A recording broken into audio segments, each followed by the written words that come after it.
Hello student, welcome to our channel physics point. जैसा कि आप जानते हैं कि हमने प्रीवियस क्लास में अदिश फलन की प्रवणता gradient of a scalar field को डिस्कस किया था। अब देखो कैसे डिस्कस किया था, एक बार रिवाइज कर लेते हैं ताकि हमने जो पढ़ा है ना वो हम ठीक से मेमोराइज कर पाएँ। उसकी जो स्टेप्स हैं उनको रिवाइज करेंगे हम। तो चलते हैं अदिश फलन की प्रवणता पे। तो अदिश फलन की जो प्रवणता थी या gradient of a scalar field था, सबसे पहले उसकी हमने डेफिनेशन पढ़ी थी। उसकी डेफिनेशन में हमने बताया था कि अदिश क्षेत्र में अदिश फलन के अधिकतम जो परिवर्तन की जो दर है उसे ही अदिश क्षेत्र की प्रवणता कहते हैं। ये इसकी मैथमेटिकल डेफिनेशन हो गई थी। उसके बाद में अदिश फलन की प्रवणता का जो व्यंजक है, एक्सप्रेशन हमने कैसे ड्राइव किया था कि दो समदिश पृष्ठ लिए थे S1 और S2। एक पे अदिश फलन का मान फाई था और एक पे फाई प्लस डी फाई था। और उसके बाद में क्या करते हैं, अदिश फलन की प्रवणता की अधिकतम परिवर्तन की दर क्या मान ज्ञात करने के लिए क्या करते हैं, S1 जो पृष्ठ है इस पे एक पॉइंट P लेते हैं, इस पे एक पॉइंट Q लेते हैं और यहाँ से एक है ना परपेंडिकुलर ड्रॉ करते हैं जो यहाँ पे R पे मिलता है। और इसके जो P के जो कोऑर्डिनेट मूल बिंदु के सापेक्ष P का जो स्थिति सदिश था वो क्या था, आर वेक्टर था और Q का जो स्थिति सदिश है R vector plus D R vector था। तो सबसे पहले हमने ये जो चीज़ें मानी है, माना दो समदिश पृष्ठ S1 और S2 हैं जिन पे अदिश फलन के मान फाई और डी फाई हैं, ऐसा बताया था आपको। उसके बाद में देखो हमने कुछ इस हिसाब से एक्सप्रेशन हमने निकाला था। अधिकतम परिवर्तन की दर ये निकाल ली थी हमने, ग्रेडियंट फाई इक्वल्स टू ऐसा होता है। अब इसी चीज़ को कार्टेशियन कोऑर्डिनेट सिस्टम या कार्तीय निर्देशांकों में व्यक्त करने के लिए हमने क्या किया था, ग्रेड फाई बराबर ये हमने मान के चले थे। दोनों साइड से डी आर वैक्टर से डॉट प्रोडक्ट लिया। डॉट प्रोडक्ट लेने के बाद में grad phi dot D R vector equals to हमारे पास ये आ गया। इसके बाद में अब देखो इधर हमारे पास डी फाई आया है और अदिश फलन की डेफिनेशन से phi equals to X Y Z का फंक्शन होता है केवल। तो इसके बाद में देखो हमने अगर इसको फाई का संपूर्ण अवकलज करेंगे, मतलब डिफ्रेंशिएशन करेंगे, तो फाई जो है एक्स वाई जेड का फंक्शन है तो थोड़ा थोड़ा होगा जिसको हम पार्शियल डिफ्रेंशिएशन बोलते हैं। तो कैसे होते हैं, सबसे पहले एक्स के रेस्पेक्ट में होगा, ऐसे हो जाए डी फाई, फिर एक्स के रेस्पेक्ट में करेंगे del phi by del X D X, अब वाई के रेस्पेक्ट में करेंगे del phi by del Y D Y और जेड के रेस्पेक्ट में करेंगे del phi by del Z D Z. तो ये डी फाई की वैल्यू आ गई, तो इसको दोनों को बराबर कर दिया क्योंकि ग्रेड फाई इक्वल्स टू यही तो आया था। अब देखो हमने ये निकाला है ना, तो कुछ सोच समझ के निकाला होगा। अब इसी को है ना देखो दो अलग अलग क्वांटिटीज़ का हम डॉट प्रोडक्ट मानेंगे। अब कैसे मानेंगे, देखो नीचे दे रखा है del phi by del X I cap del phi by del Z J cap del phi by del Z K cap और D X I cap D Y J cap D Z K cap.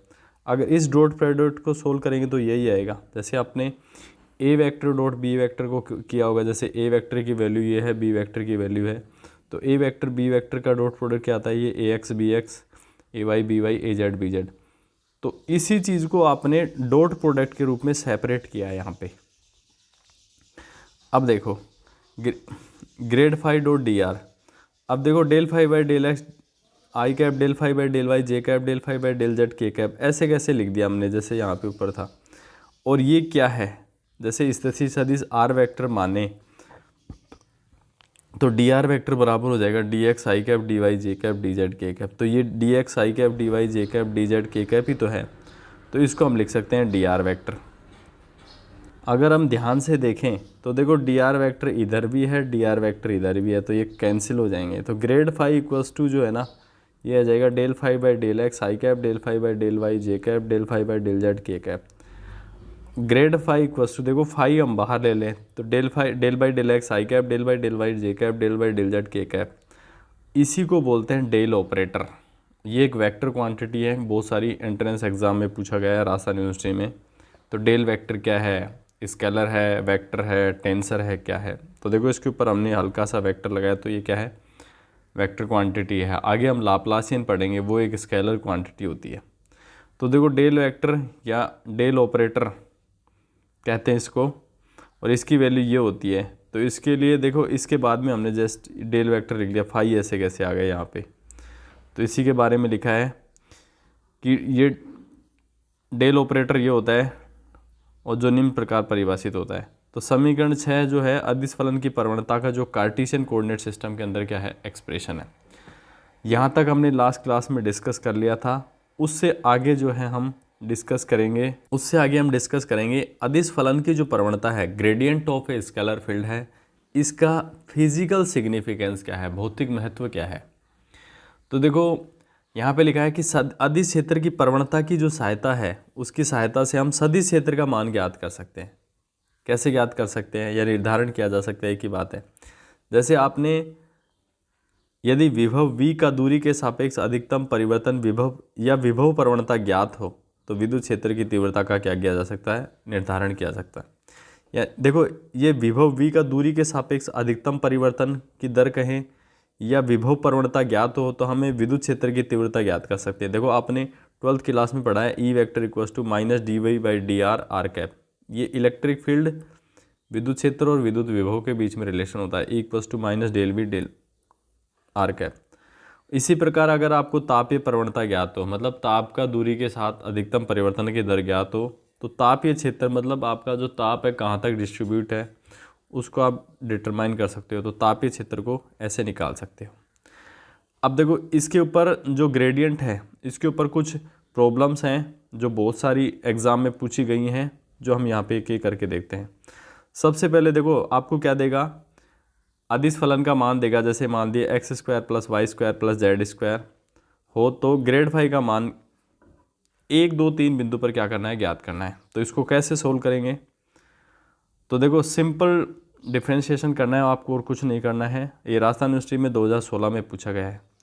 तो एक बार इसको देख लेते हैं कैसे solve करते हैं। देखो अभी जो है हम इन क्वेश्चन को छोड़ रहे हैं और आपके लिए कि ये प्रॉब्लम की तरह है, तो आपको होमवर्क के तौर पे देख रहे हैं। नेक्स्ट क्लास में इन सारी प्रॉब्लम को हम डिस्कस करेंगे। ये क्वेश्चन आपको ध्यान से देखना है और अटेम्प्ट करना है। आपको पूरी ईमानदारी से करना है, या बुक की हेल्प ले सकते हो आपकी किस हिसाब से ग्रेड फाई निकालते हैं, और XYZ की वैल्यू ये रखोगे तो आपका आंसर ये आ जाएगा। इसी प्रकार देखो विभव का मान दे रखा है इतना है, विद्युत क्षेत्र की तीव्रता E equals to minus del V लगा के है ना, आप आराम से निकाल सकते हैं। एक एक क्वेश्चन आप नोट कर सकते हो, मैं बहुत ही स्लोली जा रहा हूँ। और ये क्वेश्चन जो ग्रेडियंट फाई है ना, इसी पे मतलब विद्युत क्षेत्र की प्रवणता या सॉरी कह सकते अदिश फलन की प्रवणता के ऊपर ये क्वेश्चन है सारे। आप इनको ईमानदारी से करेंगे। नेक्स्ट क्लास में मैं बोर्ड पे सोल्व कराऊंगा आपको, जिसमें मेरा फेस भी आपको दिखेगा। तो उस क्लास में आपको सोल्व कराऊंगा। तो आपको हर प्रॉब्लम को नोट कर लेना है, रोक के आराम से पॉज कीजिए। ये भी बहुत बार एग्ज़ाम में पूछा गया है। ये क्वेश्चन सेम टू सेम ऊपर सारे एक जैसे ही हैं। ये क्वेश्चन भी बहुत बार एग्ज़ाम में पूछा गया है। इसके बाद में देखो ये क्वेश्चन भी करना है आपको, ये भी करना है। सारे क्वेश्चन आप नोट करेंगे। आपको एक बार पूरी ईमानदारी के साथ करना है इनको। नेक्स्ट क्लास में हम इन सबको डिस्कस करेंगे। आज का जो हमारा जो टॉपिक है, सेकंड इम्पोर्टेंट टॉपिक है, वो है सदिश क्षेत्र का डाइवर्जेंस, या कह सकते हैं कि डाइवर्जेंस ऑफ वेक्टर फील्ड। यही चीज़ आप BSc सेकेंड ईयर में पढ़ोगे। यहाँ पे हम स्पेशली कार्टेशियन कोऑर्डिनेट सिस्टम को लेके इन सब चीज़ों को स्टडी कर रहे हैं। हालांकि कॉन्सेप्ट वही है। वहाँ पे हम कर्विलिनियर कोऑर्डिनेट सिस्टम, मतलब जिसमें कार्टेशियन कोऑर्डिनेट सिस्टम भी होगा और सिलेंड्रिकल कोऑर्डिनेट सिस्टम होगा और स्पेरिकल कोऑर्डिनेट सिस्टम होगा, उन सभी में मतलब कॉमन कोऑर्डिनेट सिस्टम में इन चीज़ों को डिस्कस करेंगे। और इसके ऊपर हमारी वीडियोस डाली हुई भी हैं यूट्यूब पे, आप चेक भी कर सकते हैं। अब देखो एग्ज़ाम में सदिश क्षेत्र का डाइवर्जेंस तो ये दे दिया आपको क्या होता है, लेकिन एग्ज़ाम में इसको पूछा कैसे गया इस चीज़ को एक बार देख लेते हैं। एग्ज़ाम में राजस्थान यूनिवर्सिटी में देखो बहुत फ्रीक्वेंटली पूछा जाने वाला क्वेश्चन ये भी, सदिश क्षेत्र के डाइवर्जेंस की परिभाषा दीजिए। मतलब सदिश क्षेत्र का जो डाइवर्जेंस उसको डिफाइन करना है, इसका फिजिकल सिग्निफिकेंस क्या है उसको भी बताना है। जैसे आपने ग्रेडियंट के बारे में पढ़ा है। अब उसके बाद में सदिश क्षेत्र का जो डाइवर्जेंस है उसको कार्टेशियन कोऑर्डिनेट सिस्टम या कार्तीय निर्देशांकों में डाइवर्जेंस का जो एक्सप्रेशन है, व्यंजक है, उसको व्युत्पन्न करना है। और उसके बाद में गॉस डाइवर्जेंस प्रमेय को आपको सिद्ध करना है। ये हम लास्ट में पढ़ेंगे, जब हम गॉस डाइवर्जेंस प्रमेय पढ़ेंगे और स्टोक्स थ्योरम पढ़ेंगे। एक बार हम डाइवर्जेंस कर लिए, सारी चीज़ें पढ़ेंगे, उसके बाद में हम आगे चलेंगे। इसके बाद में है कि सदिश क्षेत्र की डाइवर्जेंस की परिभाषा दीजिए। राजस्थान यूनिवर्सिटी 2012 में बहुत बार, मतलब मैंने ये चीज़ें बुक से अपडेट की है, बाकी एग्ज़ाम में बहुत फ्रिक्वेंटली पूछे जाते हैं, या तो डाइवर्जेंस पूछेगा, ग्रेडियंट पूछेगा, कर्ल पूछेगा, तीनों में से एक पूछता है। कार्तीय निर्देशांकों में सदिश क्षेत्र के डाइवर्जेंस का क्या करना है, एक्सप्रेशन को ड्राइव करना है। तो सबसे पहले हम स्टेप वाइज चलते हैं, सदिश क्षेत्र का डाइवर्जेंस होता क्या है। तो देखो सदिश क्षेत्र का डाइवर्जेंस क्या होता है। देखो आपने फ्लक्स के बारे में पढ़ा होगा, जैसे फाई इलेक्ट्रिक फ्लक्स क्या होता है, E vector dot D S vector, ऐसे पढ़ा होगा। ऐसे मैग्नेटिक फ्लक्स पढ़ते हो आप, क्या पढ़ते हो, magnetic flux phi M equals to होता है integration B vector dot D S vector. तो देखो B vector dot D S vector integration, ये जो क्वांटिटी है ना, ये फ्लक्स को रिप्रेजेंट कर रही है। ये इलेक्ट्रिक फ्लक्स है, ये मैग्नेटिक फ्लक्स है। और इन जनरल हम देखो यहाँ पे देखते हैं कि यहाँ पे ध्यान से देखते हैं तो यहाँ पे हमारे को मिलता है A vector dot D S vector. तो ये भी एक फ्लक्स है, जैसे वो इलेक्ट्रिक फ्लक्स था, वो एक मैग्नेटिक फ्लक्स था, ये इन जनरल फ्लक्स है। चाहिए इलेक्ट्रिक फ्लक्स हो या मैग्नेटिक फ्लक्स हो, कॉमन लेके हम चल रहे हैं। इसके बाद में देखो इसमें है ना dv का भाग लग रहा है। पहली बात तो देखो dv क्या है, अल्पांश आयतन है।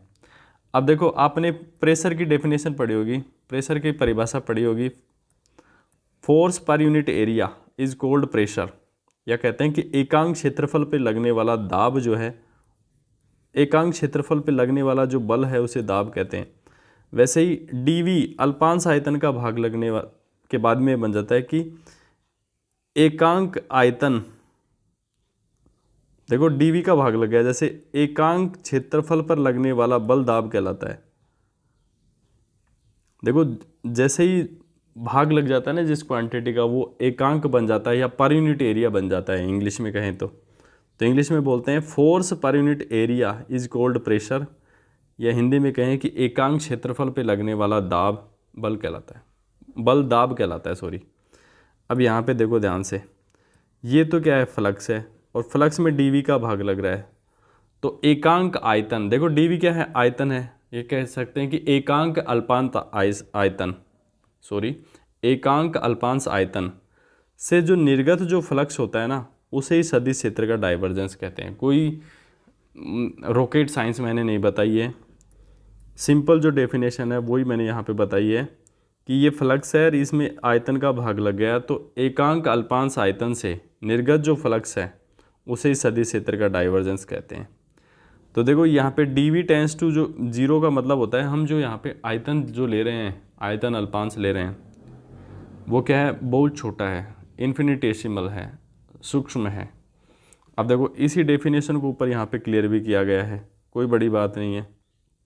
यहाँ पे देखो ये लिखा है कि सदिश क्षेत्र के किसी बिंदु पर एकांक आयतन से निर्गत कुल फ्लक्स, देखो एकांक आयतन से निर्गत कुल फ्लक्स को सदिश क्षेत्र का डाइवर्जेंस कहते हैं।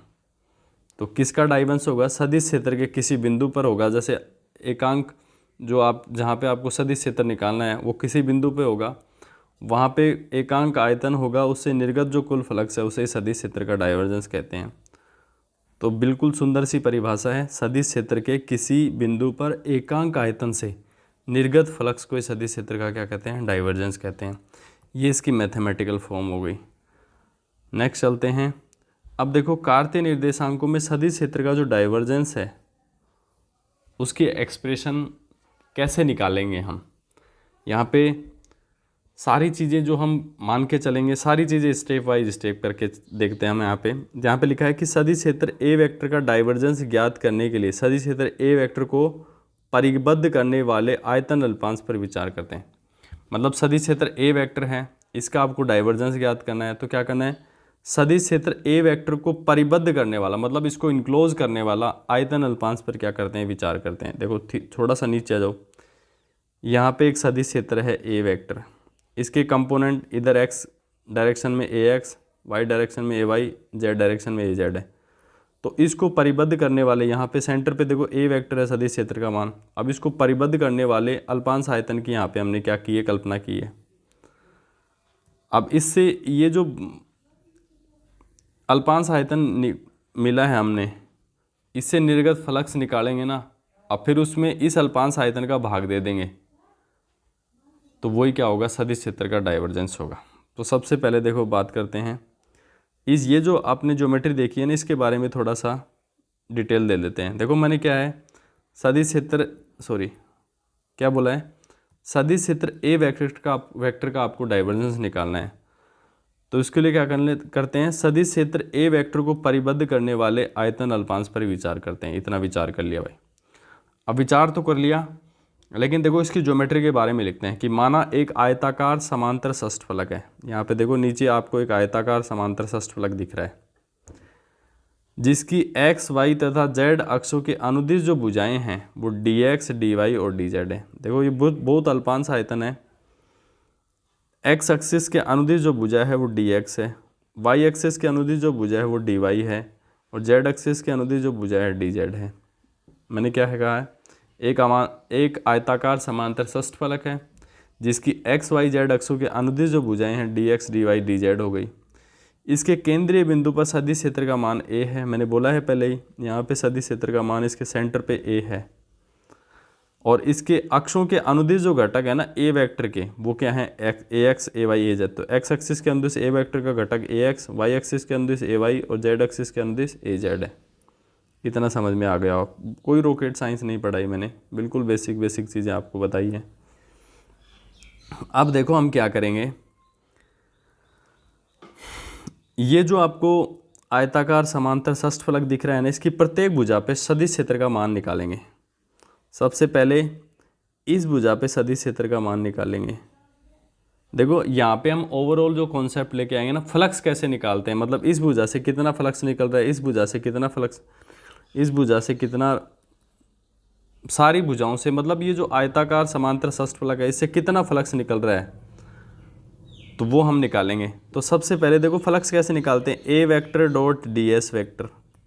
ए वेक्टर तो वो होता है, इसके प्रत्येक बिंदु पे सदिश क्षेत्र का मान निकालेंगे।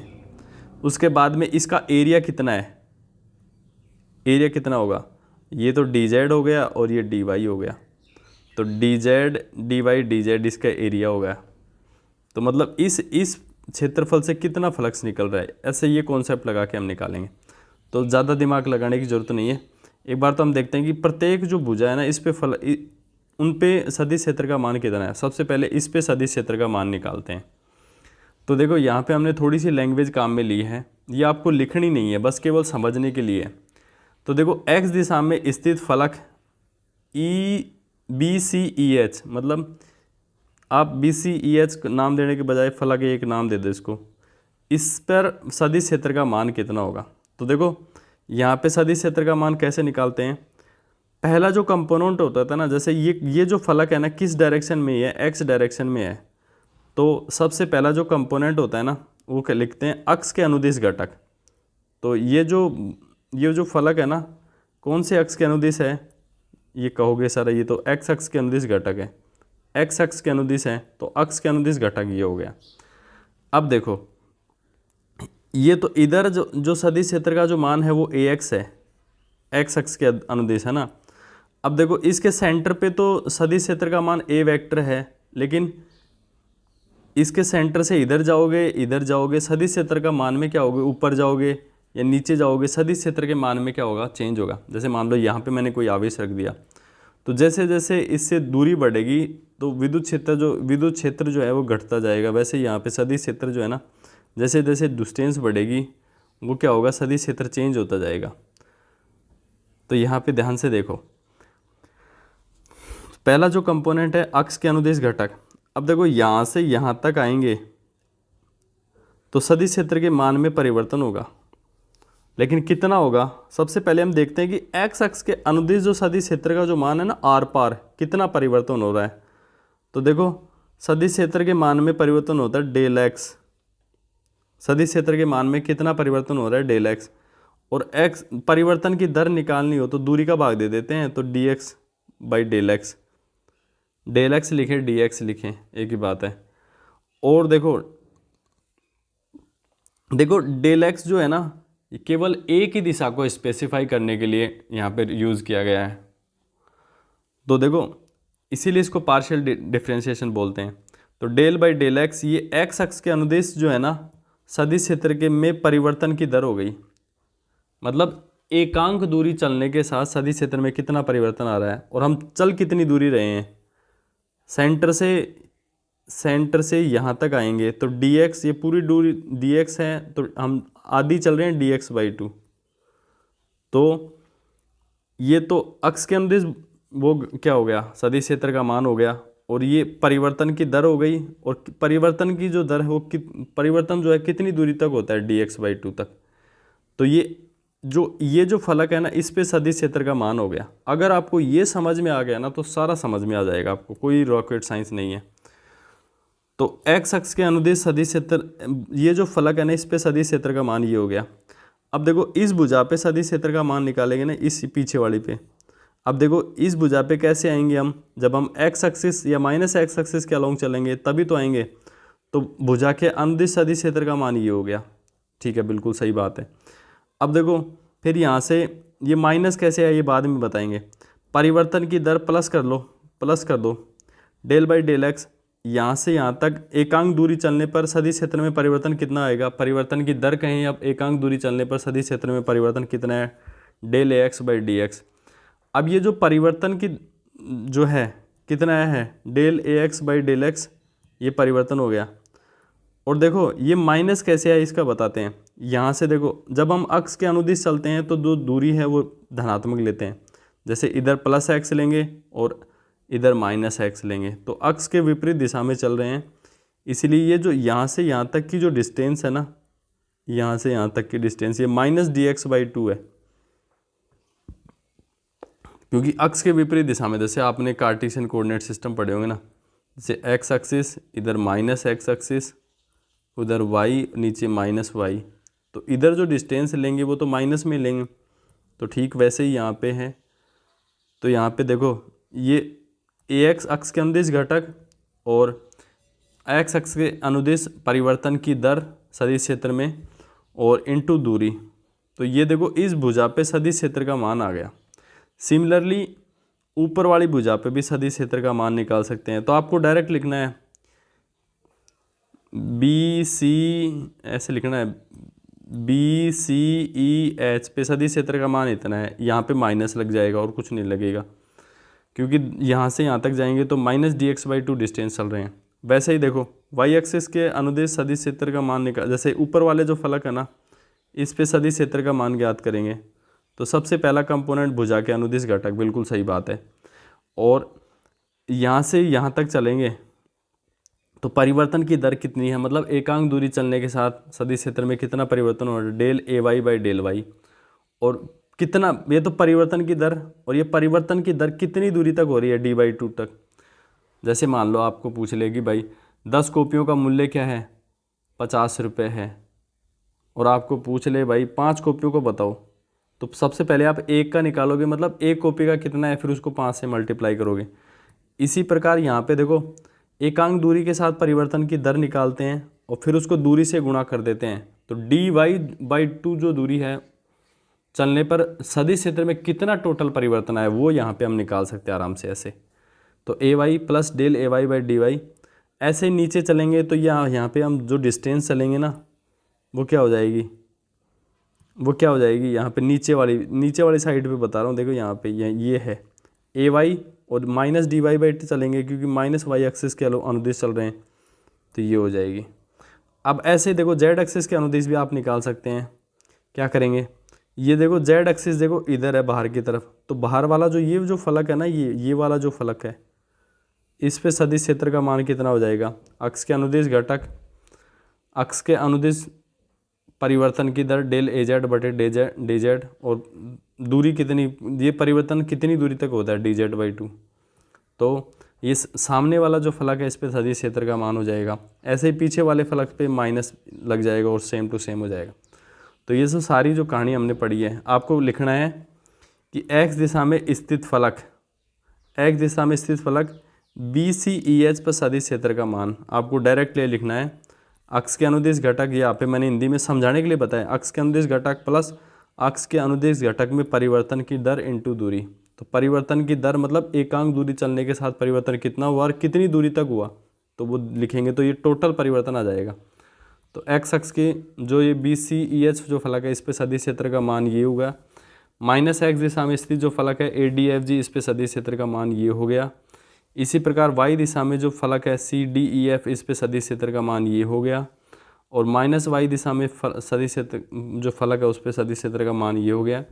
ऐसे ही जेड और माइनस जेड दिशा में सदिश क्षेत्र का जो मान होंगे फलकों पे, एक पे तो ये हो जाएगा आगे वाले पे, और बैक जो फेस है उस पे सदिश क्षेत्र का मान ये हो जाएगा। अब देखो हमें तो एकांक आयतन से निर्गत जो फ्लक्स होता है ना वो सदिश क्षेत्र के बराबर होता है, तो हम क्या करेंगे, फ्लक्स चाहिए हमें तो कैसे भी करके, अल्टीमेटली इवेंचुअली हमारा जो ड्रीम है ना वो क्या है, फ्लक्स निकालना है। फ्लक्स कैसे निकालेंगे, तो एक्स दिशा में परिणामी फ्लक्स कितना होगा, एक्स दिशा में परिणामी फ्लक्स कितना होगा। तो जैसे देखो सीधी सी बात है, यहाँ पे ज्योमेट्री पे जा रहे हैं हम, एक बार इसको इरेज कर देते हैं ताकि थोड़ा सा सुंदर लगे। देखो एक्स दिशा में परिणामी जो फ्लक्स है उसकी बात करें, देखो ये दिशा है, यहाँ से देखो इधर से जो फ्लक्स जो होगा ना वो एंटरिंग फ्लक्स होगा, और इधर से जो फ्लक्स होगा वो लीविंग फ्लक्स होगा। इधर जो फ्लक्स होगा वो क्या होगा, लीविंग फ्लक्स होगा। तो जो एंटरिंग जो फ्लक्स होता है वो नेगेटिव लिया जाता है, और लीविंग जो फ्लक्स है, एंटरिंग मतलब प्रवेशित फ्लक्स और लीविंग मतलब निर्गत फ्लक्स। तो निर्गत जो फ्लक्स है वो पॉजिटिव लिया जाता है, प्रवेशित जो फ्लक्स है उसको नेगेटिव लिया जाता है। तो एक्स दिशा में परिणामी फ्लक्स निकालने के लिए निर्गत फ्लक्स में से प्रवेशित फ्लक्स निकाल दो आप, तो क्या हो जाएगा, परिणामी फ्लक्स आ जाएगा। एक्स दिशा में परिणामी फ्लक्स कैसे निकालेंगे, तो देखो परिणामी फ्लक्स कैसे, ये निर्गत फ्लक्स है, कैसे है, जो आगे वाली जो भुजा है ना बी सी ई एच ऐसे कुछ थी एक्स दिशा में, जिस पे इस पे सदिश क्षेत्र का मान तो ये है, तो ये तो बन गया ए वेक्टर, और एरिया जिससे फ्लक्स निकलता है वो डी वाई डी जेड ही तो है। देखो मैंने पहले बताया डी वाई डी जेड ही है ये साइड। देखो थोड़ा सा इरेज कर लेना पड़ेगा दोबारा। जो फ्लक्स निकल रहा है ना कौन से एरिया से निकल रहा है, तो कहोगे सर आप इस एरिया से निकल रहा है, तो देखो इस भुजा की लंबाई तो हो गई डी वाई, और ये जो नीचे वाली है ना डी जेड। तो रेक्टेंगुलर का फॉर्मूला आपने, आयत का फॉर्मूला पढ़ा होगा, लंबाई गुणा चौड़ाई, तो ए वेक्टर और ये बन गया डी एस वेक्टर। तो ये तो निर्गत फ्लक्स हो गया। वैसे ही माइनस करके ये प्रवेशित फ्लक्स, एंटरिंग फ्लक्स, ये तो सदिश क्षेत्र का मान हो गया, और ये जिस फ्लक्स से एंटर हो रहा है उसका एरिया हो गया डी वाई डी जेड। अब देखो डी वाई डी जेड यहाँ पर भी है, यहाँ पे है, कॉमन हो गया। अब यहाँ पे देखो लिखेंगे, ये तो ऐसे कैसे आ जाएगा, और यहाँ पे माइनस लगा हुआ है ना, यहाँ पे माइनस लगा हुआ है, यहाँ पे माइनस लगा हुआ, तो आगे की जो क्वांटिटीज़ है ना इनकी वैल्यू देखो, यहाँ पे ये माइनस है, ये प्लस हो जाएगा। इसके बाद में देखो यहाँ पे देखो ए एक्स से ए एक्स कैंसिल हो रहा है, यहाँ पे देखो del by del X, del A X by del X D X by two, del A X by del X D X by two. तो देखो ये भी आधा है, ये भी आधा है, आधा आधा एक हो जाएगा, तो del by del X A X, del A X by del X, और यहाँ पे डी एक्स आधा आधा एक हो गया, और डी वाई डी जेड ऐसे कैसे आ जाएगा। कहने का मतलब देखो आधा ये था, आधा ये था, एक हो गया, बाई टू हट जाएगा, del A X by del X D X हो गया, और डी वाई जी जेड ये बाहर था। अब अगर ध्यान से देखो ना आप, ऐसे देखो इसकी सिमिलरिटी देखो, जैसे एक्स एक्सिस के अलोंग जो निर्गत जो फ्लक्स है ना, नेट फ्लक्स आया del A X D Y D Z D X D Y D Z. देखो एक्स एक्सिस के अलोंग तो ये आता है, वाई एक्सिस के अलोंग आएगा तो क्या करेंगे, del A Y by del Y D X D Y D Z. Z axis के देखो इसी प्रकार वाई दिशा में देखो ऐसे निकाल सकते हैं, लेकिन हमारे पास इतना सारा काम करेंगे तो मतलब लेंथी हो जाएगी अपनी डेरिवेशन, तो अपने को तो शॉर्ट में चलना है। वाई एक्सिस के मतलब एनालॉजी से मतलब ऐसे देख के समझ सकते हैं कि 2 और 2 4 होते हैं, तो मतलब 3 3 6 होंगे। तो ऐसे देखो वाई एक्सिस के वाई दिशा में निर्गत परिणामी जो फ्लक्स होगा वो देखो del A Y by del Y ये चेंज होगा, और D X D Y D Z ये भी हो जाएगा, वापस मिल जाएगा। इसी प्रकार जेड दिशा में निर्गत फ्लक्स क्या हो जाएगा, del A Z by del Z D X D Y D Z. देखो अपने को सारे काम करने हैं, लेकिन अपना जो ऑब्जेक्ट है ना उसको नहीं भूलना है। हमें क्या निकालना है, एकांक आयतन से निर्गत फ्लक्स। तो देखो एक बार तो कुल फ्लक्स निकालो, आयताकार सस फ्लक्स से निर्गत कुल फ्लक्स, तो कहोगे सर एक्स एक्सिस के अलोंग निर्गत कुल फ्लक्स, वाई एक्सिस के अलोंग निर्गत कुल फ्लक्स, जेड एक्सिस के अलोंग निर्गत कुल फ्लक्स, और फ्लक्स जो होता है ना A vector dot D S vector से रिप्रेजेंट करते हैं। तो फाई एक्स की वैल्यू ये हो गई, फाई वाई की वो ये हो गई, फाई जेड की हो गई। अब देखो इनमें D X D Y D Z ये तीनों में कॉमन आ रहा है, तो ज़्यादा दिमाग लगाने की जरूरत नहीं, कॉमन ले लिया हमने। अंदर क्या बच गया, del A X by del X, del A Y by del Y, del A Z by del Z, ये हो गया। बहुत शानदार चल रहा है काम अपना। अब देखो D X D Y D Z, देखो ये तो लंबाई है, जो आयताकार अल्पांश हमने आयतन माना है, ये उसकी चौड़ाई है, ये उसकी ऊंचाई है, तो ये आयतन बन गया, लंबाई गुणा चौड़ाई एक्स वाई जेड। अब यहाँ पे अल्पांश था तो D X D Y D Z हो गया। तो ये आयताकार अल्पांश जो आयतन है ना, उसका आयताकार जो अल्पांश जो था ना उसका आयतन बन गया है, डी वी बन गया ये। अब देखो इस डी वी को उधर भाग दे दो, 1/dv A vector dot D S vector, मतलब एकांक आयतन से निर्गत जो फ्लक्स है वही तो सदिश क्षेत्र का डाइवर्जेंस है, ये सेम टू सेम यहाँ पे आ जाएगा। अब डाइवर्जेंस की परिभाषा भी क्या कहती है, 1/dv A vector dot D S vector, मतलब सदिश क्षेत्र में स्थित किसी बिंदु पर सदिश क्षेत्र का डाइवर्जेंस एकांक आयतन से निर्गत फ्लक्स के बराबर होता है। यही तो हमने पढ़ा था, तो divergence A vector equals to 1/dv A vector dot D S vector. तो ये डाइवर्जेंस बराबर हो गया direct del by del X A X, del by del Y A Y, del by del Z. अब देखो मैं चाहता हूँ ना इसको है ना थोड़ा, जैसे वहाँ पे भी हमने डॉट प्रोडक्ट को, ये जो क्वांटिटी है ना इसको अलग अलग लिखना है, तो इसको डॉट प्रोडक्ट के रूप में लिख सकते हैं। कैसे लिख सकते हैं, del by del X I cap, del by del Y J cap, del by del Z K cap, और डॉट लगा के A X I cap, A Y J cap, A Z K cap. जैसे हमने A X B X, A Y B Y, A Z B Z का बताया था ना example, ठीक वैसे ही।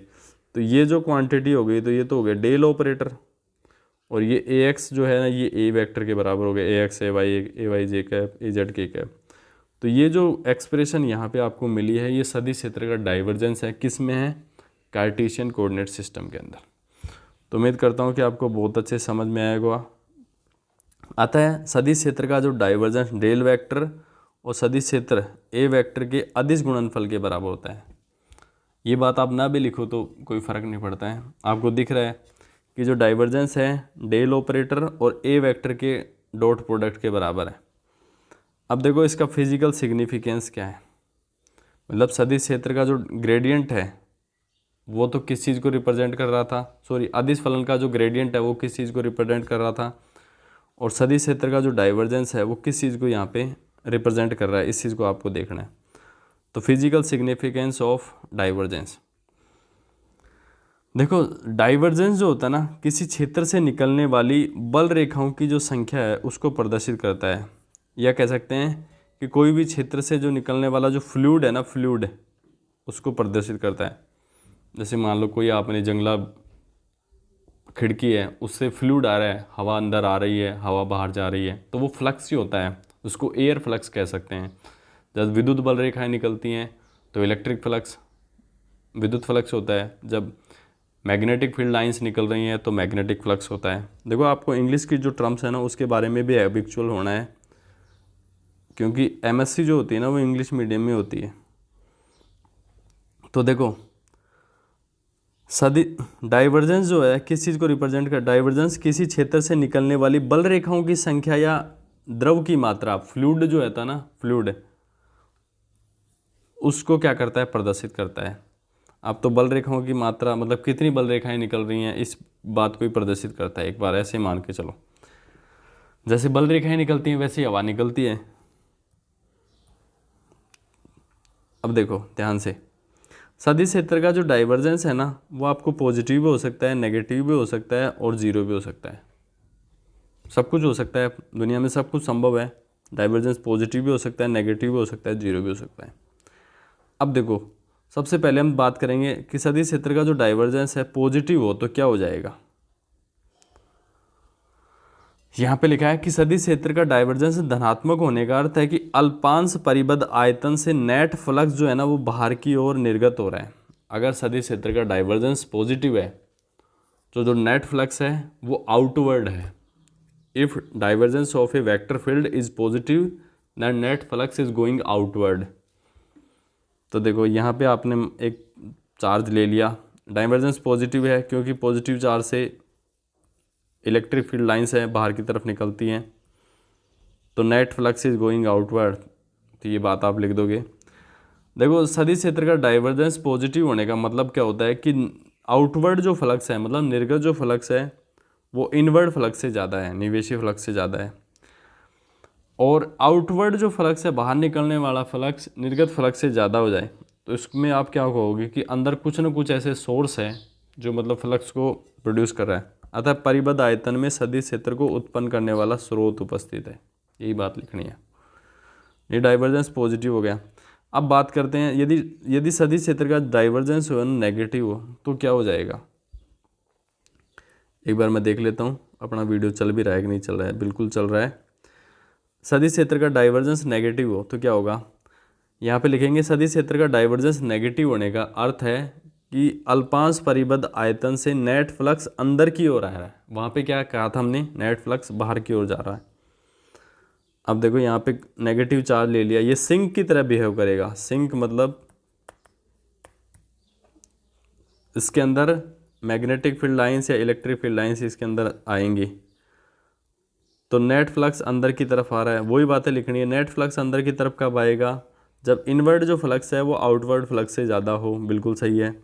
अब इनवर्ड फ्लक्स आउटवर्ड फ्लक्स से ज़्यादा कब होगा, जब इसके अंदर कोई ना कोई सिंक, जैसे मान लो जैसे अपने बाथरूम में उसमें एक सिंक होता है, उसमें सारा जैसे आप कोई छेद कर दो कहीं पे धरती में, तो जब बारिश आएगी तो जो सारा जो पानी है उसके अंदर ऐसे चला जाएगा, जब ओवरफ्लो होगा तो वो सिंक बन गया, मतलब उसमें से ही होके जाएगा। अतः परिबद्ध आयतन के अंदर उस सदिश क्षेत्र को उत्पन्न करने वाला क्या है, सिंक उपस्थित है। ये तो दो केस हो गए कि जब सदिश क्षेत्र का डाइवर्जेंस पॉजिटिव है तो निर्गत फ्लक्स अल्पांश परिबद्ध आयतन से फ्लक्स जो है निर्गत हो रहा है। निर्गत कब होगा, जब निवेशी इनवर्ड आउटवर्ड जो फ्लक्स है उसकी वैल्यू जो है इनवर्ड फ्लक्स से ज़्यादा है, तो पॉजिटिव होगा। और इनवर्ड आउटवर्ड जो फ्लक्स है इनवर्ड फ्लक्स से ज़्यादा हो गया, इसका मतलब ये हुआ कि उसको प्रोड्यूस करने वाला कोई सोर्स है वहाँ पे।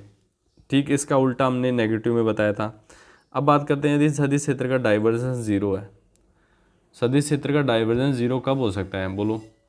देखो जब जितना फ्लक्स अंदर आए उतना ही बाहर चला जाए, तो सदिश क्षेत्र का डाइवर्जेंस क्या हो जाएगा, जीरो हो जाएगा। सदिश क्षेत्र का डाइवर्जेंस शून्य होने का अर्थ है कि अल्पांश आयतन से नेट फ्लक्स का मान क्या है, शून्य है। नेट फ्लक्स का मान शून्य क्या है कि निर्गत फ्लक्स और निवेशी फ्लक्स बराबर हैं। जितना फ्लक्स, देखो जैसे मान लो ये हमने कोई पृष्ठ ले लिया जिससे जितनी मैग्नेटिक फील्ड लाइन या इलेक्ट्रिक फील्ड लाइन जितनी अंदर की तरफ आ रही है उतनी बाहर की तरफ जा रही हैं, तो डाइवर्जेंस जीरो हो गया।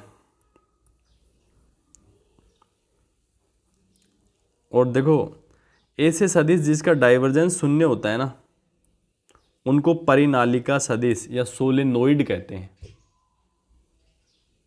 सोलेनोइड वेक्टर, देखो आपने 12th क्लास में सोलेनोइड पढ़ा होगा। सोलेनोइड क्या होता है, इसमें जो एक बार मैग्नेट की तरह बिहेव करता है, जिसमें से सोलेनोइड का मतलब होता है कि जितनी मैग्नेटिक फील्ड लाइंस उसमें से एंटर करती हैं उतनी बाहर निकल जाती हैं, तो वहाँ पे नेट फ्लक्स का मान जीरो होता है। तो देखो यहाँ पे सदिश क्षेत्र का डाइवर्जेंस शून्य होना होता है, उसे परिनालिका सदिश कहते हैं। आपको कह देंगे कि ए वेक्टर बराबर 2x i cap plus 3y j cap plus k cap, ऐसे कुछ इक्वेशन दे देंगे, बोल देंगे सिद्ध कीजिए कि ये एक परिनालिका सदिश है। तो आप क्या करोगे, उसका डाइवर्जेंस जीरो प्रूव कर दो। डाइवर्जेंस जीरो हो जाए तो कहोगे कि एक परिनालिका सदिश है। अगर डाइवर्जेंस जीरो नहीं है तो वो क्या है, परिनालिका सदिश नहीं है। तो ये बहुत सारे क्वेश्चन पूछे जाते हैं। तो आपके होमवर्क के तौर पे देखो यहाँ पे भी जो क्वेश्चन बेस्ड ऑन डाइवर्जेंस, कौन कौन से क्वेश्चन है डाइवर्जेंस पे बेस, ये नेक्स्ट क्लास में हम बोर्ड पे आएंगे, वहाँ पे आपके साथ डिस्कस करेंगे। तो देखो कर्ल व डाइवर्जेंस ज्ञात करो। कर्ल अभी हमने आपको पढ़ाया नहीं, केवल डाइवर्जेंस निकालना है। तो देखो एफ वेक्टर इक्वल टू, आराम से इनको नोट करो, एफ वेक्टर की वैल्यू ये है, इनके डाइवर्जेंस निकालने हैं। देखो X vector R vector equal to है, तो divergence R vector upon R cube ये जीरो हो जाएगा। 11 में पूछा गया है, बहुत इंपॉर्टेंट है। अब मैंने बोला था कि देखो ये सदिश क्षेत्र का मान ये दे रखा है आपको, ये बोल रहा है कि अल्फा के मान क्या होगा यदि सदिश ए वेक्टर एक परिनालिका सदिश है। तो आप del dot A vector equal to 0 करोगे ना, बराबर रखोगे, क्योंकि परिनालिका सदिश है तो इसका डाइवर्जेंस 0 होगा, तो यहाँ से अल्फा की वैल्यू आ जाएगी कुछ ना कुछ। ऐसे ही यहाँ पे पूछ रहा है, ये आपको सदिश क्षेत्र की विद्युत सदिश क्षेत्र दे रखा है, अब इसका डाइवर्जेंस निकालना है और एक्स वाई जेड की जगह 3 2 1 रखोगे तो 3 2 1 जो बिंदु है इस पे सदिश क्षेत्र का मान आपको मिल जाएगा, डाइवर्जेंस का मान मिल जाएगा। ऐसे ही करके ये भी पूछा हुआ है, नेक्स्ट क्लासों में आपको प्रूव करवा देंगे, ये भी पूछा गया है। तो उम्मीद करता हूँ आज की क्लास में इतना ही, और नेक्स्ट क्लास में हम ग्रेडियंट और डाइवर्जेंस के ऊपर क्वेश्चन को डिस्कस करेंगे। और आप एक बार जो मैंने यहाँ पे क्वेश्चन आपको दिखाए हैं, वीडियो को पॉज करके इनको नोट कर ले, एक बार गलत ही आप इनको ट्राई कर लो, लेकिन इनको अब करना है आपको, क्योंकि गलतियों से ही सीखोगे आप। जब कोई गेंदबाज है उस पर छक्का लगने के बाद में पता चलता है कि हमने गलती क्या की, मैंने फुल कर दी गेंद, मैंने शॉर्ट कर दी। तो वैसे ही आप अगर गलतियाँ नहीं करोगे तो कुछ नहीं सीख पाओगे। तो एक बार गलती करके आपको सीखना है, और गलती करने के कोई पैसे नहीं लगते आपको। तो आज की क्लास में इतना ही, मिलते हैं नेक्स्ट क्लास में, तब तक के लिए नमस्कार, जय हिंद, जय भारत।